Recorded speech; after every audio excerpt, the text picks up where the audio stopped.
الحمد للہ رب العالمین والصلاة والسلام علی اشرف الانبیاء والمرسلین وعلی آلہ واصحابہ اجمعین۔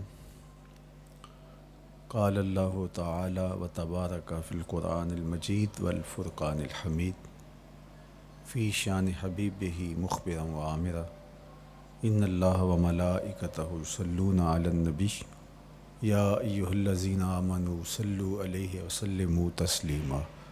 اللہم صلی علی سیدنا و مولانا محمد معدن الجود والکرم صلاۃ و سلاما علیک یا سیدی یا رسول اللہ وعلی آلک و اصحابک یا حبیب اللہ۔ تمام حمد و ثنا، تعریف و توصیف اللہ جل مجدہ الکریم کی ذات بابرکات کے لیے، جو خالق کائنات بھی ہے اور مالک شش جہات بھی۔ اللہ جل وعلا کی حمد و ثنا کے بعد رسول رحمت، شفیع معظم، نبی محتشم، حضور ختمی المرتبت صلی اللہ علیہ وآلہ وسلم کے حضور ناز میں اپنی عقیدتوں، ارادتوں اور محبتوں کا خراج پیش کرنے کے بعد واجب الاحترام، ذوی الاحتشام، عالی مرتبت محتشم سامعین، سامعات، السلام علیکم ورحمۃ اللہ وبرکاتہ۔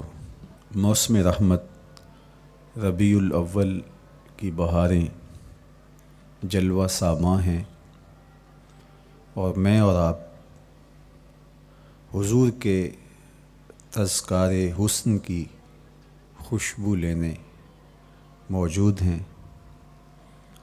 آقا کریم علیہ السلام کے جمال جہاں آرا کی تابانیاں اور جلوہ سامانیاں ہمارے ذوق کی تسکین، قلب کا قرار، روح کی ٹھنڈک، ایمان کی تازگی، عشق و محبت کی نہضت کا سبب اور ذریعہ ہے۔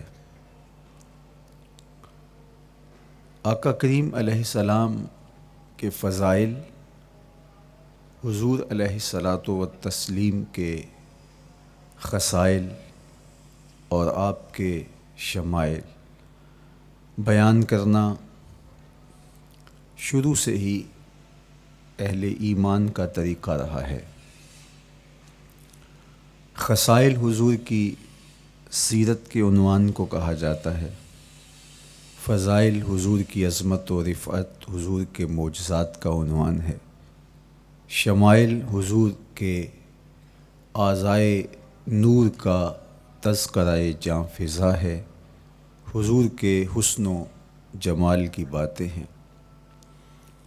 آقا کریم علیہ السلام کے شمائل پر، خصائل پر، فضائل پر علماء نے بہت کام کیا، تصنیفات چھوڑیں، محدثین نے اس عنوان سے باب باندھے۔ قیامت تک آنے والی انسانیت کے لیے حضور کی سیرت، حضور کے کردار کے عنوانات کتب میں نقش ہیں۔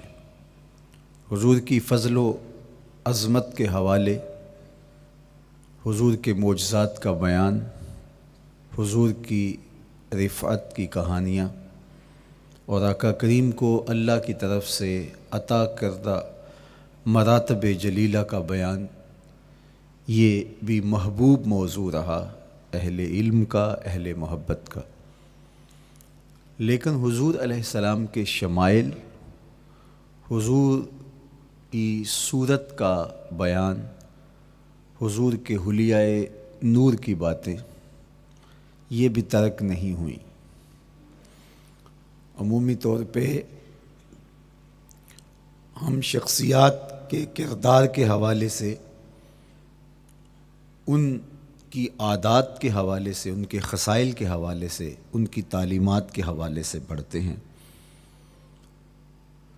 ان کے شمائل کے حوالے سے اتنی زیادہ تفصیلات نہیں ہوتی، لیکن کائنات میں ذات رسالت مآب صلی اللہ علیہ وآلہ وسلم وہ ذات ستودہ صفات ہے جن کے شمائل کو اس تفصیل سے بیان کیا گیا کہ یہ بھی صحابہ نے بیان کیا کہ حضور کے سر انور اور مبارک داڑھی میں سفید بال کتنے تھے۔ آپ کو کسی کا اتنا محفوظ حلیہ نہیں ملے گا۔ حضور علیہ السلام کی زلفوں کے خم کیسے تھے، حضور کی رنگت سے لے کر کے حضور کے اعضائے بدنیہ کے توازن، حسن اور جمال کی کہانیاں آپ کتب احادیث میں، شمائل کی کتابوں میں بکھری ہوئی نظر آئیں گی۔ اور کیوں نہ ہو، جس کے حسن کے قصیدے میرے رب نے بھی بیان کیے ہیں۔ کبھی حضور کے چہرہ نور کا ذکر کرتے ہوئے والضحیٰ واللیل اذا سجا، کبھی حضور علیہ السلام کی مبارک زلفوں کا تذکرہ کرتے ہوئے حامیم، کبھی آقا کریم علیہ الصلاۃ والسلام کے مبارک ہاتھوں کا، کبھی دیگر اعضائے بدنیہ کا ذکر قرآن نے کیا۔ حضور کے سینہ اقدس کی کہانی قرآن نے بیان کی۔ حضور علیہ الصلاۃ والسلام کی مازاغ آنکھوں کا تذکرہ قرآن نے کیا، تو پھر یہ محبوب اور مرغوب موضوع کیوں نہ ہوتا۔ اور آقا کریم کو اللہ نے وہ جمال دیا تھا، وہ حسن عطا کیا تھا، وہ خوبصورتی دی تھی جو حضور کا ہی حصہ ہے۔ ویسے اللہ کا ہر پیغمبر، ہر نبی، ہر رسول خوبصورت ہوا۔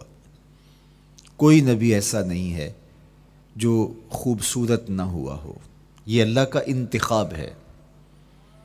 آپ تو دکان پہ سیل مین بھی رکھیں تو اس کی باقی قابلیت کے ساتھ ساتھ اس کی شخصیت کو آپ دیکھتے ہیں کہ جو خوش شکل ہو، آنے والے کو متاثر کر سکے، باوقار لگے۔ تو جس کو اس نے نبی بنانا تھا تو اس کو اس نے یوں ہی یہ عظمت اور یہ رفعت عطا کر دینی تھی۔ تو اللہ کا ہر نبی حسین، ہر نبی جمیل، لیکن جو جمال، جو خوبصورتی، جو حسن، جو شان و شوکت اللہ نے میرے اور آپ کے آقا و مولا حضور ختمی المرتبت کو عطا کی، وہ حضور کا ہی مقسوم ہے، وہ حضور علیہ السلام کا ہی حصہ ہے۔ سر انور سے لے کر پائے نور تک حضور کا ہر عضو بدن خوبصورتی کا مرقع اور جمال کا معیار ہے۔ خوبصورتی کیا ہوتی ہے، حسن محمد کو دیکھ لو۔ کوئی عیب، کوئی نقص حضور کے پاکیزہ وجود میں نہیں رکھا گیا۔ خلقت مبرأ من کل عیب، حضور کے سامنے حضرت حسان بن ثابت نے یہ پڑھا اور آقا کریم نے اس پر خوشی کا اظہار کیا اور اللہ کی بارگاہ میں دعا کی، اللہم ایدہ بروح القدس، جبریل امین سے اللہ اس کی مدد فرما۔ تو انہوں نے یہ بات کہی کہ آپ کو ہر عیب سے مبرہ رکھا گیا ہے، آپ کا پیکر نور، آپ کا وجود مسعود حسن و جمال کا ایسا مرقع بنایا گیا کہ جس میں کوئی نقص نہیں رکھا گیا۔ صوری حسن بھی عطا کیا گیا، مانوی حسن بھی عطا کیا گیا۔ حضور کے اعضاء کا جو ظاہری حسن تھا وہ بھی اپنی مثال آپ تھا، اور جو باطنی جمال اور باطنی حسن اور باطنی کمال عطا کیا گیا تھا وہ بھی اپنی مثال آپ ہے۔ اگر حضور علیہ السلام کے مبارک ہاتھوں کو جمال دیا گیا ہے، لیکن جو توانائی عطا کی گئی، جو طاقت عطا کی گئی، ید اللہ کے جو جلوے ان ہاتھوں میں رکھے گئے، وہ بھی ایک دل آویز کہانی ہے۔ اگر آنکھوں کی پتلیاں خوبصورت ہیں اور آپ کی مبارک آنکھوں کی چمک سے کائنات اس کو دیکھ کر کے مبہوت ہو جاتی ہے، مازاق کے کجلے اس میں رکھے گئے ہیں، لیکن اس کا معنوی حسن بھی دیکھیے کہ حضور بیٹھے مدینے میں ہیں اور جنت کا مشاہدہ کر رہے ہیں۔ وہ توانائی بھی عطا کی گئی کہ جس طرح روشنی میں دیکھا جاتا ہے حضور اسی طرح اندھیرے میں دیکھتے ہیں۔ فرمایا صحابہ صفیں سیدھی رکھا کرو، مت سمجھو کہ میں صرف آگے دیکھتا ہوں، میں آگے بھی دیکھتا ہوں، میں پیچھے بھی دیکھتا ہوں، میں تمہارے رکوع بھی دیکھتا ہوں اور دلوں میں پیدا ہونے والے خشوع بھی دیکھتا ہوں۔ اقبال بولے اے فروغت صبح آثار و دہور، چشم تو بی نندائے ما فی الصدور۔ لوگوں کی نظریں تو سینے کے اوپر دیکھتی ہیں، اے آمنہ کے در یتیم تیری نظر تو سینے کے اندر چھپے راز بھی دیکھتی ہے۔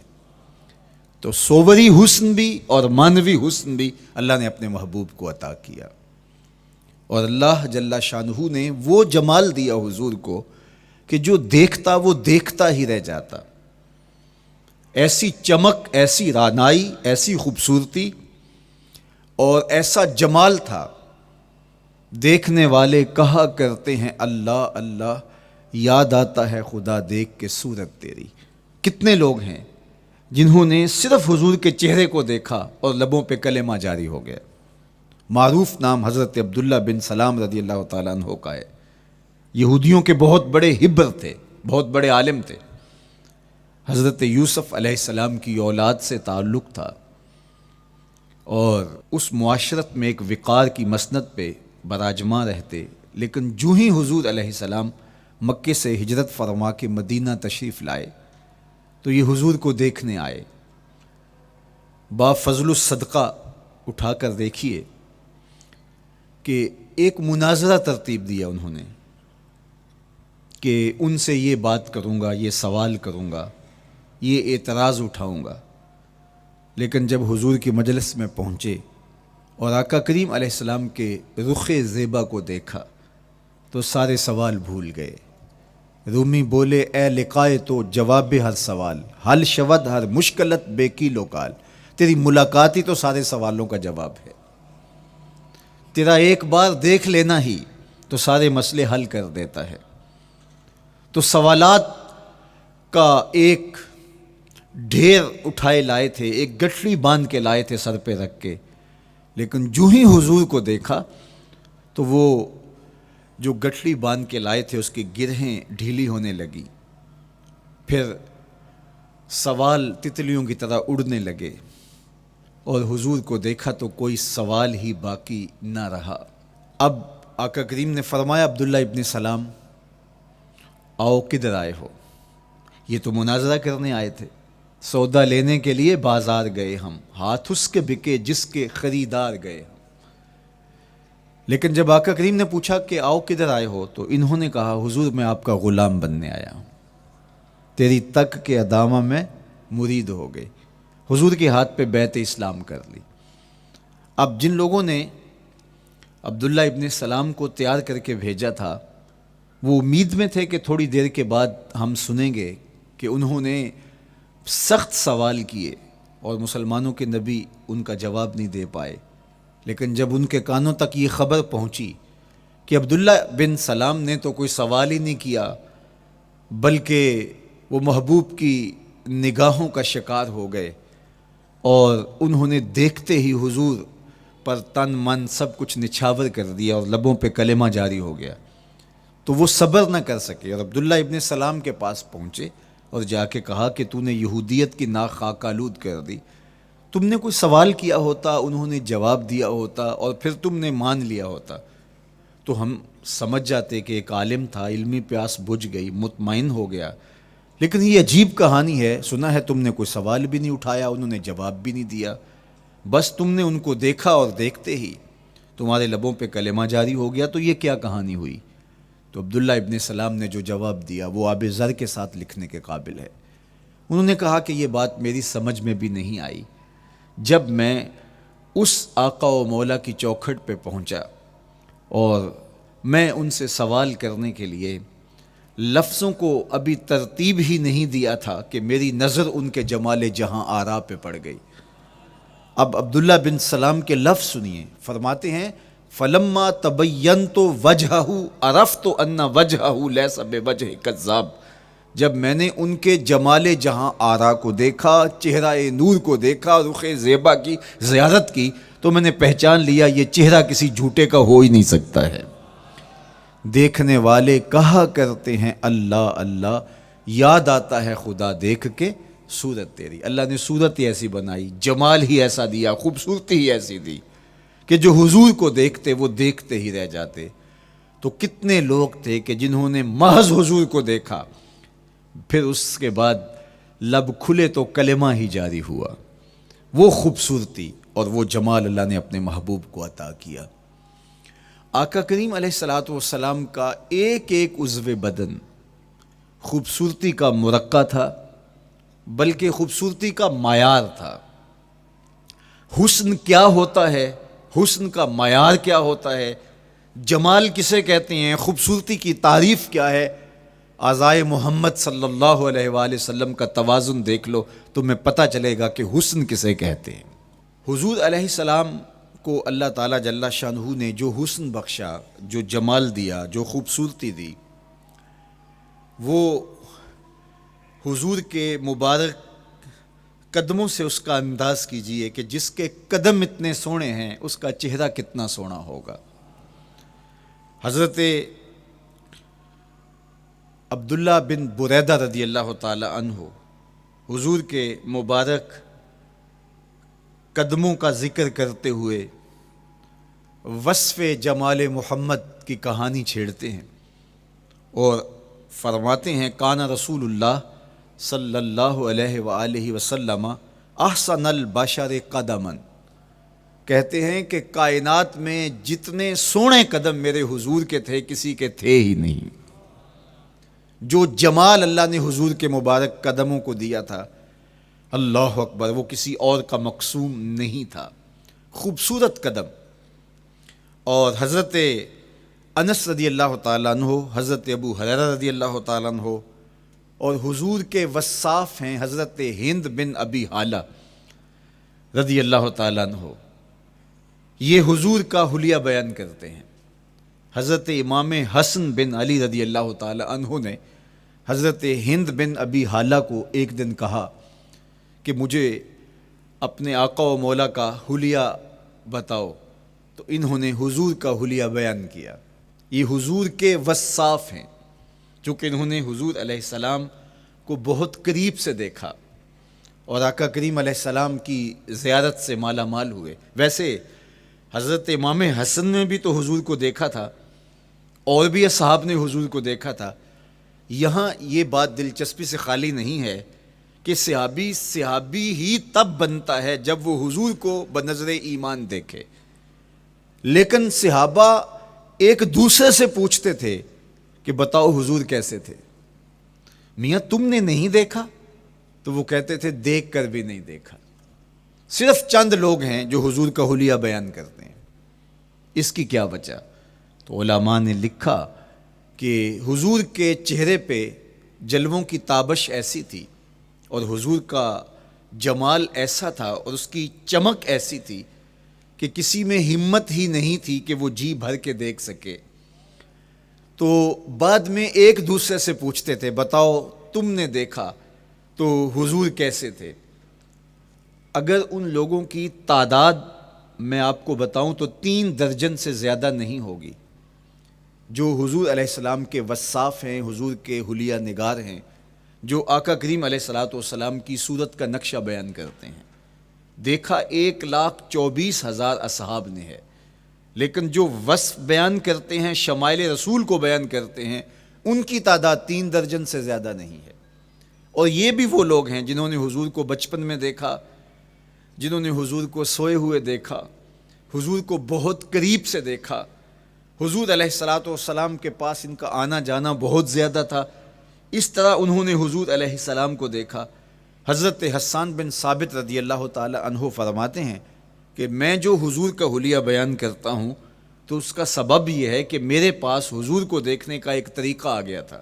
فلما نظرت الى انوارہ فودعت کفی علی عینی خوفا من ذہاب بصری، کہا کہ جب میں حضور کو دیکھتا تھا تو اپنی آنکھوں پر انگلیاں رکھ کے انگلیوں کی اوٹ سے دیکھتا تھا کہ حضور کے جلووں کی چمک سے میری آنکھوں کی بینائی نہ جاتی رہے۔ یہ کون کہہ رہے ہیں؟ حضرت حسان بن ثابت رضی اللہ تعالیٰ عنہ۔ اور آپ جانتے ہیں حضرت حسان بن ثابت رضی اللہ تعالیٰ عنہ شاعر ہیں، اور شاعر حسن دیکھنے میں بڑا دلیر ہوتا ہے، اور یہ حسن بھی ابھی پوشیدہ ہے، 70,000 بشریت کے پردے ڈالے گئے ہیں۔ اگر یہ حسن بے نقاب ہوتا تو کوئی جلووں کی تاب ہی نہ لا سکتا۔ یہی بہتر ہے کہ وہ پردے میں رو پوش رہے، وہ اگر پردہ اٹھا دے تو کسے ہوش رہے۔ کس کی ہمت تھی؟ اب چھپا ہوا مستور حسن بھی اگر دیکھتے ہیں تو آنکھوں پہ انگلیاں رکھ کے دیکھتے ہیں، اور بیان کرنے والوں کی تعداد میں نے عرض کی کہ 3 درجنوں سے زائد نہیں ہے۔ تو یہ وہ لوگ ہیں جنہوں نے حضور کو دیکھا۔ اب امام حسن پوچھ رہے ہیں حضرت ہند بن ابی حالہ رضی اللہ تعالی عنہ کو کہ آپ نے حضور کو دیکھا تو مجھے بتائیے میرے نانا کا جمال کیسا تھا۔ تو حضرت ہند بن ابی حالہ نے حضور کا حلیہ بیان کیا۔ تو جب حضور کے قدموں کی کہانی انہوں نے بیان کی تو حضرت ہند بن ابی حالہ نے کہا کان نبیو صلی اللہ علیہ وآلہ وسلم شسن القدمین والکفین، حضور علیہ السلام کے مبارک قدم اور حضور کی ہتھیلیاں پر گوشت تھے۔ یہ حضور علیہ السلام کے مبارک قدموں کا جمال بیان کرتے ہیں۔ اللہ اکبر۔ اور حضور علیہ السلام کے قدموں کے بارے میں امام ترمذی جو شمائل میں حدیث لائے ہیں اس میں انہوں نے یہ بھی بیان کیا کان رسول اللہ صلی اللہ علیہ وسلم مسیح القدمین، حضور علیہ السلام کے مبارک قدم ملائم تھے، خوبصورت تھے، کھردرے نہیں تھے، کوئی پھٹن نہیں تھی۔ عمومی طور پہ قدم پھٹ جاتے ہیں اور ایڑیاں بہت سارے لوگوں کی پھٹ جاتی ہیں تو وہ خوبصورتی باقی نہیں رہتی۔ تو وہ کہتے ہیں کہ حضور مسیح القدمین تھے، اور جب آقا کریم علیہ السلام کے مبارک قدموں پہ پانی ڈالا جاتا تو وہ ڈھل کے نیچے چلا جاتا۔ یہ تھا حضور کے قدموں کا حسن اور حضور کے قدموں کا جمال۔ اچھا، آقا کریم علیہ السلام کی جو مبارک ایڑیاں تھیں وہ زیادہ پرگوشت نہیں تھیں، ان کے اوپر گوشت زیادہ نہیں چڑھا تھا، اس لیے کہ ایڑیوں کا زیادہ پرگوشت ہونا ایڑیوں کے حسن کو زائل کر دیتا ہے۔ حسن کا مرقع ہی جمال مصطفیٰ ہے، تو اس لیے اللہ نے ایک ایک عضو کو تراش کر کے بنایا ہے، بلکہ پوچھ پوچھ کے بنایا ہے۔ جس طرح حسان بن ثابت رضی اللہ تعالی عنہ کہتے ہیں کأنک قد خلقت کما تشاء، محبوب مجھے تو یوں لگتا ہے جس طرح آپ کے رب نے آپ کو آپ سے پوچھ کے بنایا ہے کہ محبوب بتاؤ کہ میں آپ کے اعضاء کو کیسے توازن اور کیسے حسن اور کیسے جمال دوں۔ تو حضور کی مبارک ایڑیاں یہ پرگوشت نہیں تھیں، باقی حضور کے پاؤں پرگوشت تھے اور کوئی پھٹن نہیں تھی، بالکل نرم گداس اور بالکل جو ہے وہ ملائم تھے، اور جب پانی ڈالا جاتا تو پانی ڈھل کے نیچے 1 سیکنڈ میں آ جاتا۔ یہ اللہ نے محبوب کو حسن دیا۔ حضرت ہند بن ابی حالہ نے کہا کہ حضور کے مبارک تلوے جو تھے وہ درمیان سے اٹھے ہوئے تھے، ایڑیوں سے لے کر کے انگلیوں تک یہ تلوہ کہلاتا ہے، جو اس کا نچلا حصہ جو زمین سے مس کرتا ہے، اور اس میں جو درمیان والا حصہ ہے یہ اٹھا ہوا ہو اور بالکل پاؤں سیدھا نہ ہو تو یہ پاؤں کا حسن ہے۔ پاؤں کا بالکل سیدھا ہو جانا یہ پاؤں کے حسن کو زائل کر دیتا ہے۔ اس میں تھوڑا سا خم ہو، جب چلے تو انگلیاں اور پنجے کا جو ہے وہ آگے والا حصہ زمین پہ لگے اور ایڑی لگے، اور درمیان والا حصہ زمین پہ نہ لگے، تو یہ حسن ہوتا ہے کسی کے پاؤں کے تلوے کا۔ اللہ نے محبوب کے مبارک قدم کی پشت کو بھی حسن دیا، حضور کے تلووں کو بھی حسن دیا، حضور کی ایڑیوں کو بھی حسن دیا۔ سائل الاطراف، حضور کی مبارک انگلیاں قدرے لامبی تھیں، اور یہ حسن ہوتا ہے۔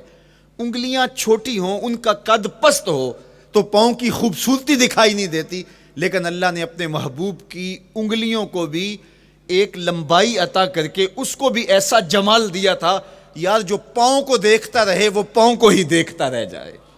اللہ اکبر۔ اچھا، بعض احادیث میں آتا ہے کہ حضور علیہ السلام کے مبارک تلوے جو ہیں لیسا لہا اخمس، یہ لفظ ہیں کہ وہ اخمس نہیں تھے، یعنی وہ درمیان سے اٹھے ہوئے نہیں تھے، تو اس کا کیا مطلب ہے؟ یہ حضرت ابو ہریرہ رضی اللہ تعالیٰ عنہ سے جو مروی روایت ہے اس میں یہ ہے لیس لہا اخمس، اور حضرت ہند بن نبی حالہ سے جو حضور کے مبارک تلووں کا حسن بیان کیا گیا ہے، تو اس میں یہ بیان کیا گیا ہے کہ حضور علیہ الصلوۃ والسلام کا مبارک قدموں کا تلووں کا حسن یہ تھا کہ وہ درمیان سے تھوڑے سے اٹھے ہوئے تھے، اور یہ خوبصورت پاؤں کا جمال ہوتا ہے۔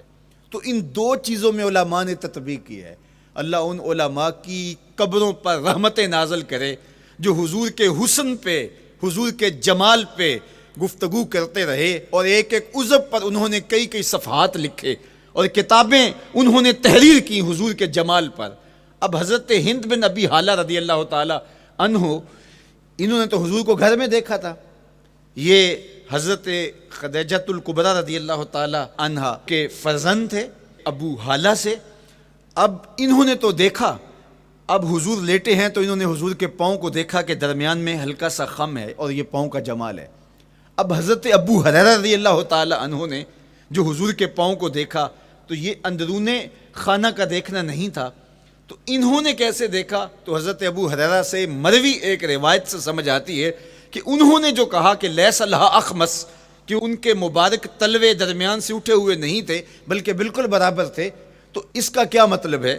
تو حضرت ابو ہریرہ سے ایک روایت مروی ہے، وہ فرماتے ہیں کہ جب حضور علیہ السلام کسی چٹان کے اوپر چلتے تو حضور علیہ الصلوۃ والسلام کا وہاں قدم پڑتا تو وہ اس چٹان کے اندر حضور کا قدم گھس جاتا، وہ موم کی طرح چٹان نرم ہو جاتی۔ اس طرح زمین پر بھی حضور چلتے تو مبارک پاؤں کا جو نشان قدم ہے وہ پورا دکھائی دیتا۔ تو حضرت ابو ہریرہ رضی اللہ تعالیٰ عنہ اس سے یہ سمجھے کہ حضور کے تلوے جو ہیں وہ برابر ہیں۔ تو علماء نے اس پر گفتگو کی ہے۔ ایک تو حضور جب چلتے تھے تو آقا کریم پورے زور سے قدم زمین پہ رکھتے تھے اور اس وقار سے چلتے تھے کہ جس طرح حضور اونچائی سے نیچے کی طرف اتر رہے ہوں۔ تو جب پاؤں کو جما کر کے زور سے رکھا جائے تو پھر جو ہے وہ نشان نیچے پڑتا ہے۔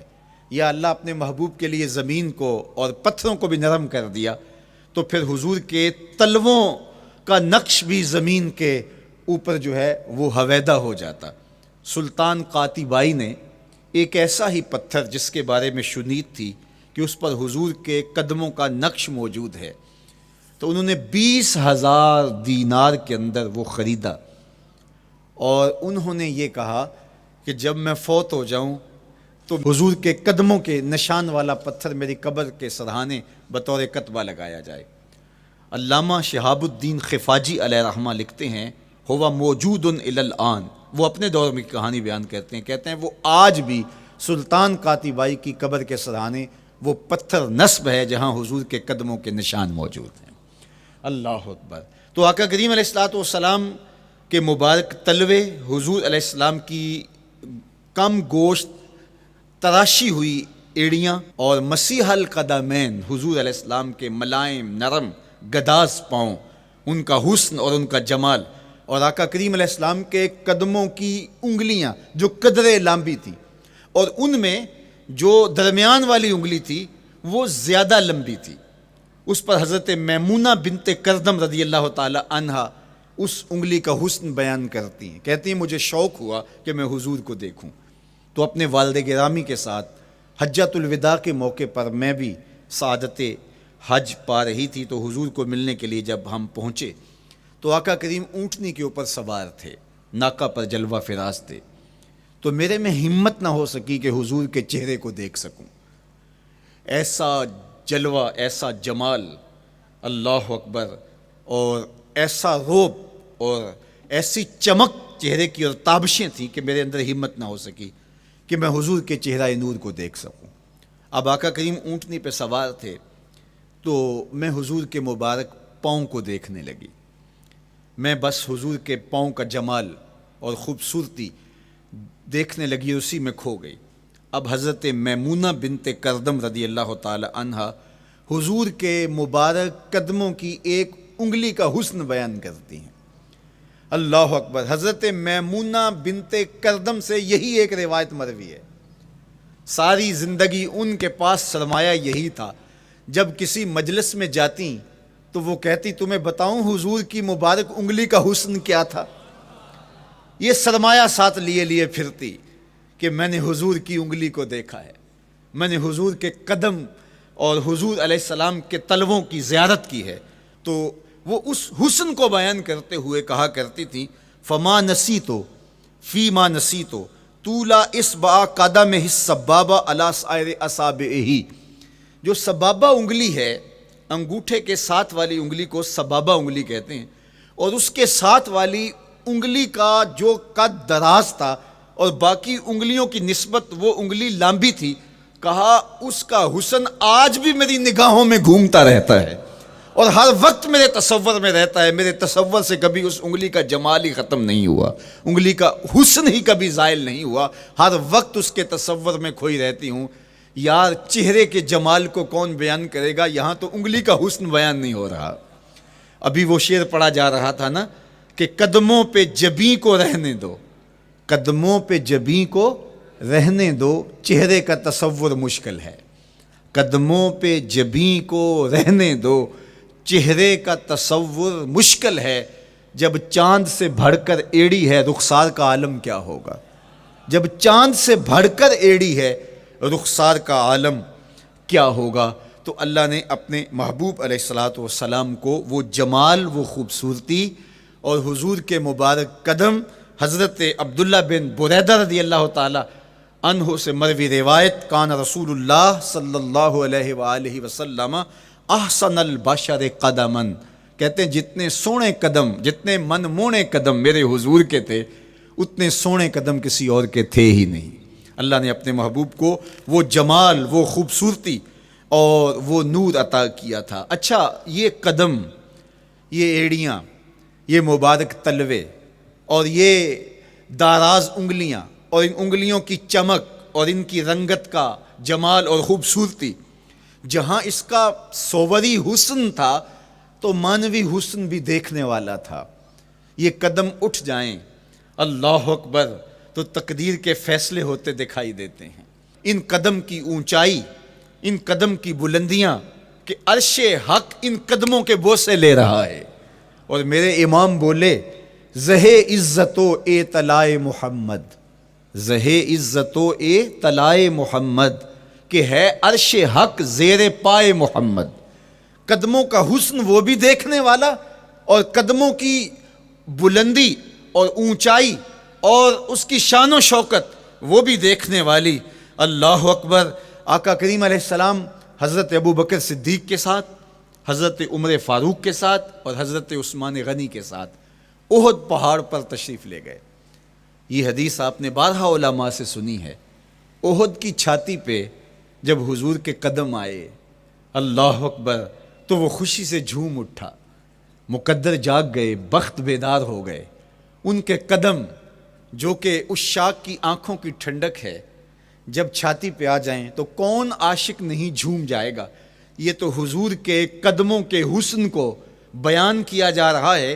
آپ کی روح رقص کر رہی ہے اور آپ کا دل جو ہے وہ ایک عجیب سرور اور کیف کی وادی میں اور ایک جو ہے وہ خوشیوں کے جو ہے وہ عالم میں نہال ہوتا چلا جا رہا ہے.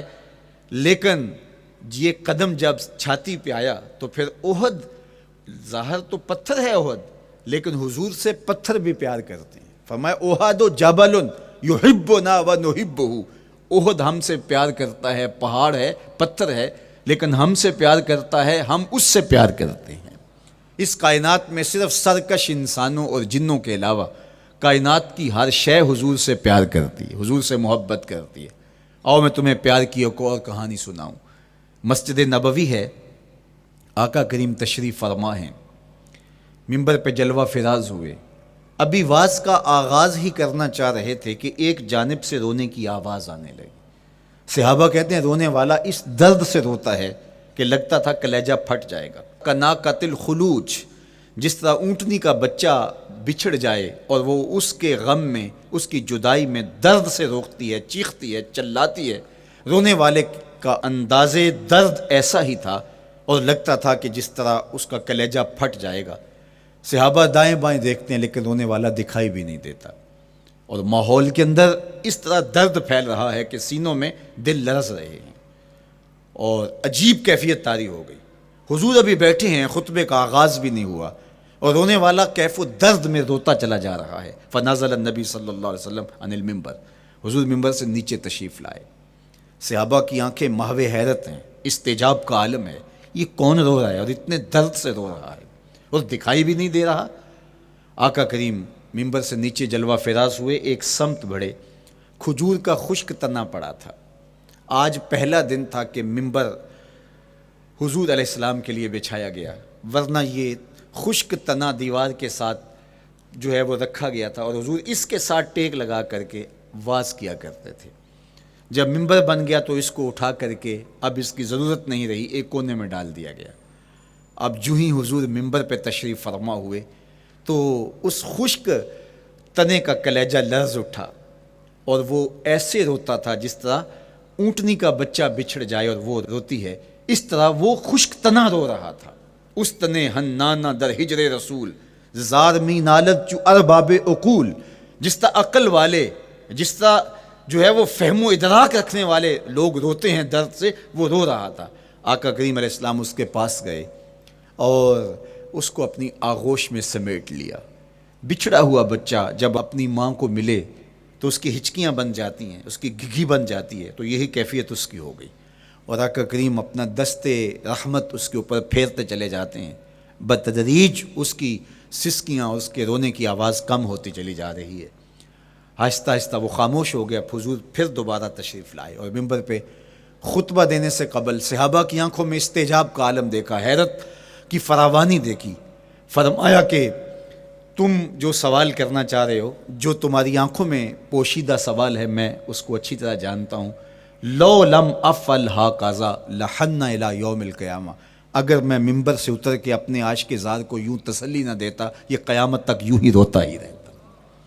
حضرت محمد بن سیرین رضی اللہ تعالیٰ عنہ کہا کرتے تھے کہ حضور کی محبت میں ایک خشک تنا بھی زار و زار روئے تو جس کے سینے کے اندر محبت بھرا دل ہے تو وہ حضور کے عشق میں آنسو کیوں نہیں بہائے گا؟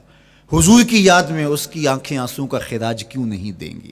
تو وہ خشک تنا حضور کی محبت میں رو رہا ہے۔ اب ہے یہ پتھر، لیکن میرے حضور فرماتے ہیں کہ یہ پہاڑ مجھ سے پیار کرتا ہے اور میں اس سے پیار کرتا ہوں۔ اب حضور اپنے اس محب کے گھر تشریف لے گئے اور اس کی چھاتی پہ قدم رکھا تو وہ خوشی سے جھوم اٹھا۔ فضاربا برجلہ ہی، اپنا مبارک پاؤں زور سے مارا۔ فقال اسبت احد فانما علیک نبی و صدیق و شہیدان، فرمایا احد ٹھہر جا، تیرے اوپر اللہ کا ایک نبی ہے، ایک صدیق اور 2 شہید ہیں۔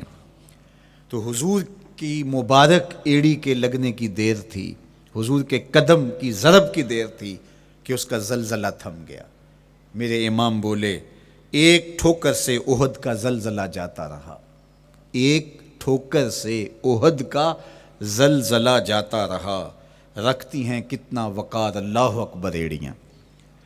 زلزلہ آ گیا اس کے اوپر، وہ جھومنے لگا، لیکن حضور نے اپنا مبارک قدم مارا اور وہ ٹھہر گیا۔ اللہ اکبر۔ تو یہ پہاڑ آج بھی اس شاخ جب شہر مدینہ میں حاضر ہوتے ہیں تو وہ احد پہ تو ضرور جاتے ہیں، حضرت امیر حمزہ کے مزار پہ حاضری دینے کے لیے اور اس جبل احد کو دیکھنے کے لیے۔ اور یقین جانیے گا جبل احد کو جب ہم دیکھتے ہیں تو عجیب کیفیات میں ڈوب جاتے ہیں۔ میں تو وہاں دوستوں کو کہا کرتا ہوں کہ آج پورا مدینہ بدل گیا ہے، یعنی اس کی وہ صورت، وہ کچے مکان، وہ گھروندے، وہ گھر، وہ کوچہ و بازار، وہ کچی سڑکیں، وہ ماحول آج وہ آپ کو نظر نہیں آ رہا۔ جہاں کچے مکان تھے جن کے اوپر چھت کھجور کے پتوں کی پڑی تھی، وہاں عالی نصب پلازے آپ کو نظر آتے ہیں، فلک بوس آپ کو ہوٹل نظر آتے ہیں۔ وہ کچی سڑکیں آج آپ کو وہاں دکھائی نہیں دیتی، وہاں تارکول کی بچھی ہوئی سڑکیں دکھائی دیتی ہیں، خوبصورت پتھر لگے ہوئے آپ کو نظر آتے ہیں، وہ ممیاتی ہوئی بکریاں، وہ جگالی کرتے ہوئے اونٹ آج آپ کو وہاں دکھائی نہیں دیتے، وہ ماحول آپ کو نظر نہیں آتا۔ تو پرانا مدینہ اگر ڈھونڈنے نکلیں بھی تو ظاہر ہے اگرچہ ان پختہ اور خوبصورت عمارتوں کے اندر بھی عکس جمال محمد کا پڑ رہا ہے، لیکن وہ پرانا دور اگر آپ تلاش کرنا چاہیں تو وہ آپ کو وہ چیزیں نہیں ملتی، لیکن جب آپ احد پہ جاتے ہیں تو میں دوستوں کو کہتا ہوں اس احد کو جی بھر کے دیکھ لو، اس پہ ڈائریکٹ میرے حضور کی نظریں پڑی ہوئی ہیں، یہ بدلا نہیں، یہ 14 صدیوں سے جیسا تھا آج بھی ایسا ہے، اس پہ میرے حضور کی نظریں ڈائریکٹ پڑی ہوئی ہیں، اور آقا کریم علیہ الصلوۃ والسلام نے اس کو یوں دیکھا ہے۔ تو یہ احد حضور سے محبت کرنے والا ہے، حضور سے پیار کرنے والا ہے، اور اس پیار کی وجہ سے یہ پتھر قیامت کے دن جنت میں جائے گا، یہ پہاڑ جنت میں جائے گا۔ یار اگر ایک پہاڑ حضور سے پیار کر لے تو وہ مکین جنت بن جاتا ہے، اور اگر حضور کا غلام ایک عاشق حضور سے محبت کرے تو اللہ اس کو کتنے درجے عطا فرمائے گا۔ تو آقا کریم نے زور سے قدم مارا اور فرمایا احد ٹھہر جا، تیرے اوپر اللہ کا ایک نبی ہے، ایک صدیق ہے، اور 2 شہید ہیں۔ اللہ اکبر۔ تو یہ حضور علیہ الصلوۃ والسلام کے مبارک قدم کی شان ہے، یہ حضور کے مبارک قدم کا جمال ہے اور اس کی خوبصورتی ہے۔ غزوہ ذات الرقاع کے اندر حضرت جابر کا اونٹ چلتے چلتے تھک گیا، سفر لمبا تھا اور اونٹ کمزور تھا، تو چلتے چلتے اس کو تھکن ہو گئی، اب وہ قافلے سے پیچھے رہتا چلا جاتا ہے۔ تو اس نے حضور کی خدمت میں عرض کی، یا رسول اللہ یہ اونٹ تھک گیا ہے اور میں قافلے کے ساتھ چل نہیں پا رہا۔ تو آقا کریم علیہ الصلوۃ والسلام نے اپنے مبارک قدم سے اس اونٹ کو ٹھوکر لگائی، فَنَشِطَ حَتَّى كَانَ مَا يَمْلِكُ زَمَامَهُ۔ حضرت جابر کہتے ہیں اس کی لگام سنبھالی نہیں جاتی تھی، اتنا تیز چلتا تھا۔ یار جس کے قدموں کی ٹھوکر سے یہ توانائی آ جائے، اس کے ہاتھوں کی توانائی کا عالم کیا ہوگا۔ تو اللہ نے صرف حضور کے مبارک قدموں کو صوری حسن ہی نہیں دیا تھا، مانوی جمال اور توانائی بھی عطا فرمائی تھی۔ حضور علیہ السلام کے چچا جناب ابو طالب کہتے ہیں کہ میں حضور علیہ السلام کے ساتھ تھا، تو راستے میں ذی المجار کی منڈی آئی، اور وہاں حالات ایسے تھے کہ پینے کے لیے پانی دستیاب نہیں تھا۔ تو میں نے کہا کہ عطشت ولیس عندی ماء، مجھے تو سخت پیاس لگی ہے اور پانی بھی پاس نہیں ہے۔ فنزل النبی صلی اللہ علیہ وسلم وضرب بقدمہ الارض فخرج الماء فقال اشرب۔ تو حضور نے اپنے مبارک پاؤں سے زمین پر ٹھوکر لگائی، چشمہ پھوٹ پڑا، اور آقا کریم نے فرمایا چچا پانی پی لیجئے۔ تو وہ پاؤں اگر زمین پہ لگے تو چشمے پھوٹے، اگر احد پہاڑ پہ وہ پاؤں پڑے تو اس کا زلزلہ جاتا رہے، اور اگر وہ کسی جانور کو حضور ٹھوکر لگائیں تو اس کے اندر اس قدر تیزی آ جائے کہ اس کی باغ سنبھالی نہ جائے، اتنا سریع رفتار ہو جائے، اب ان قدموں پہ کون قربان نہیں ہوگا۔ یار ان قدموں کو چومنے کے لیے جبریل بھی تو بے تاب دکھائی دیتے ہیں نا۔ معراج کی شب جب جبریل حاضر خدمت ہوئے، حضور محو استراحت ہیں، تو جبریل عرض گزار ہوئے مالک تیرا محبوب تو سو رہا ہے۔ اللہ اکبر، تبارک اللہ، شان تیری تجھی کو زیبا ہے بے نیازی، کہیں پہ جوش لن ترانی، کہیں تقاضے وصال کے تھے۔ ایک کوہ طور پہ خود چل کے جاتا ہے اور عرض گزار ہوتا رب آرنی انظر الیک، مالک تجھے دیکھنا چاہتا ہوں۔ اللہ اکبر، سراپا چشم بنا ہوا ہے اور کہتا ہے مالک میں تجھے دیکھنا چاہتا ہوں۔ جواب کیا آتا ہے؟ لن ترانی، تم نہیں دیکھ سکتے، میرے جلووں کی تاب نہیں لا سکتے۔ ایک خود چل کے جا رہا ہے اور تقاضۂ رویت کرتا ہے، اور جواب آتا ہے لن ترانی، اور ایک سویا ہوا ہے چادر اوڑھ کے، اور جبریل کہتے ہیں محبوب اٹھیے، رب آپ کو بلا رہا ہے۔ تبارک اللہ، شان تیری تجھی کو زیبا ہے بے نیازی، کہیں پہ جوش لن ترانی، کہیں تقاضے وصال کے تھے۔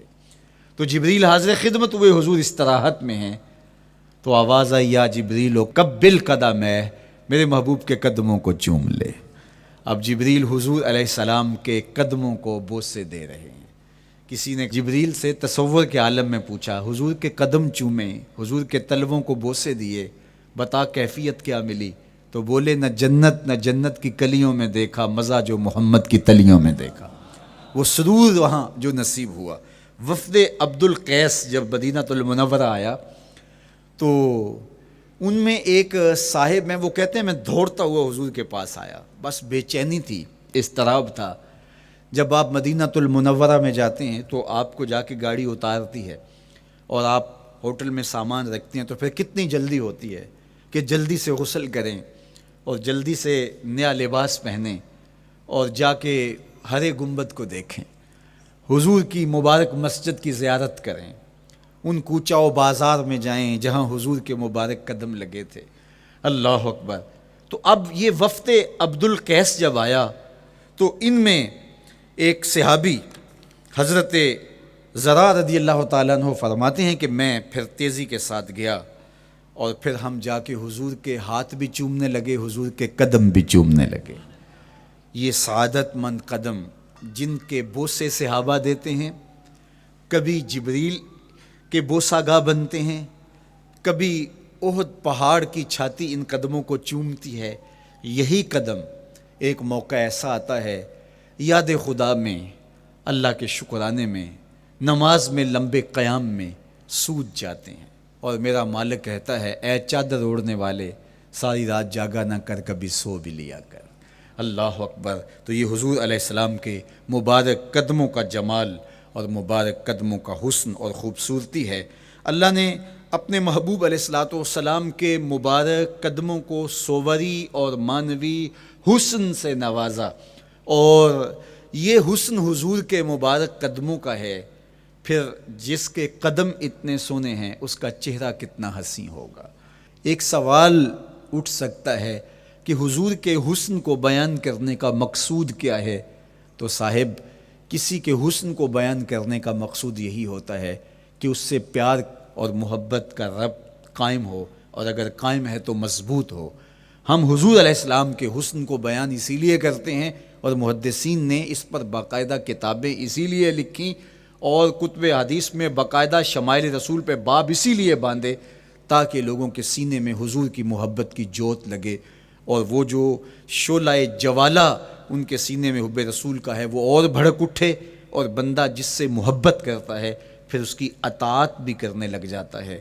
تو جو محبوب اتنا سونا ہے، اتنا جمال آفریں ہے، اور جس کے قدم اتنے سونے ہیں، پھر اس کے نقش قدم کو کیوں نہ تھام لیں، اس کے نقوش پا کو خضر راہ کیوں نہ بنا لیں، پھر ان کے اٹھنے والے قدموں پر اپنی زندگی کیوں نچھاور نہ کر دیں۔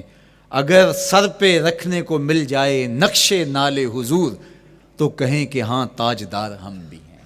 یعنی وہ قدم تو قدم رہا، اس قدم کی رعنائیاں، اس کی خوبصورتیاں، اس کا جمال اور اس کا حسن تو حسن رہا۔